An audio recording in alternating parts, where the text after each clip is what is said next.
Haleluya, puji Tuhan. Salam kemenangan di dalam Tuhan kita, Yesus Kristus. Senang menyapa setiap sahabat-sahabat Gracious dimanapun berada. Doa kami setiap keadaan Bapak Ibu Saudara dalam keadaan melimpah dalam kasih karunia Tuhan kita Yesus Kristus. Kembali Gracious mengajak kita untuk mengawali pagi hari ini lewat kebenaran yang memerdekakan. Mari kita berdoa. Tuhan, kami bersyukur Tuhan, Engkau membangunkan kami. Dan kami bersyukur lewat kebenaran firman-Mu, setiap kami juga akan dibangunkan menjadi pribadi-pribadi yang mengalami kemenangan, kekuatan yang Tuhan sudah sediakan bagi kami. Tuhan berbicara, Roh-Mu menolong kami, Roh-Mu mengurapi kami. Firman-Mu mengambil tempat yang terbaik dalam hati kami. Kami siap mendengar Tuhan, dalam nama Yesus kami berdoa. Amin. Nah, saudaraku dan dimanapun berada, ada satu peristiwa yang menarik dalam kisah tentang Petrus, di mana Petrus disebut sebagai batu karang oleh Tuhan.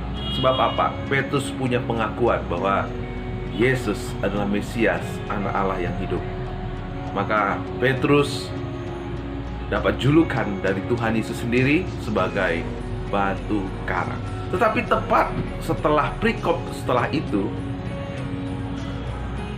Petrus mendapatkan julukan yang berbeda, yang kontras, karena ia disebut sebagai batu sandungan. Kenapa? Mari kita lihat ayatnya di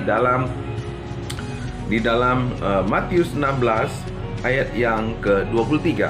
Maka Yesus berpaling dan berkata kepada Petrus, "Enyahlah iblis, engkau suatu batu sandungan bagiku, sebab engkau bukan memikirkan apa yang dipikirkan Allah, melainkan apa yang dipikirkan manusia." Nah, saudaraku yang dikasihi Tuhan, di sini Tuhan Yesus memberitakan tentang bagaimana ia akan dibunuh, bagaimana ia akan menyerahkan dirinya. Nah, di sini Petrus tampil ya, lalu berkata, "Tuhan, sekiranya Allah menjauhkan itu, sekali-kali takkan menimpa engkau."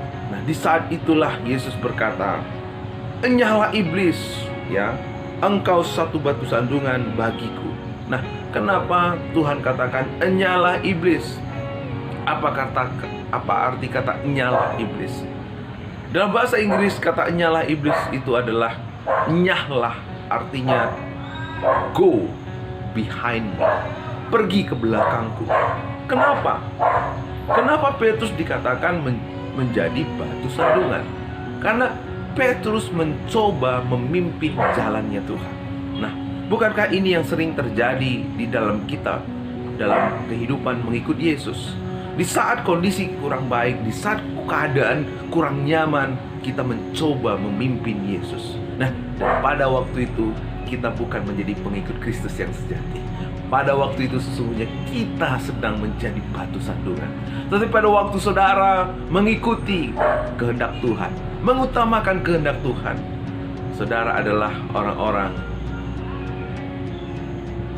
sebagai batu karang, tidak tergoyahkan, kuat, kokoh di dalam kehidupan kita mengiring Tuhan Yesus. Karena itu mari kita menjadi pengikut-pengikut Kristus yang sejati. Come, yang artinya come after me, ya. Kita ada di belakang Yesus, kita mengutamakan Yesus. Nah, pada waktu itu kehendaknya kerajaannya ditegakkan, dinyatakan lewat setiap kehidupan kita.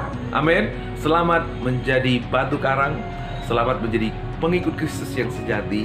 Tuhan Yesus memberkati. Mari kita berdoa. Bapa, kami bersyukur buat firman-Mu pagi hari ini, menyegarkan, menguatkan kami.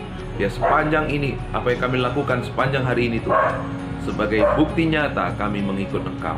Kami percayakan dalam pemeliharaan pembelaan-Mu, kekuatan dan berkat-Mu kami alami dalam hidup kami Tuhan. Kami siap mengawali hari ini dalam nama Yesus kami berdoa. Amin. Selamat pagi, selamat beraktivitas. Tuhan Yesus berkati. Amin.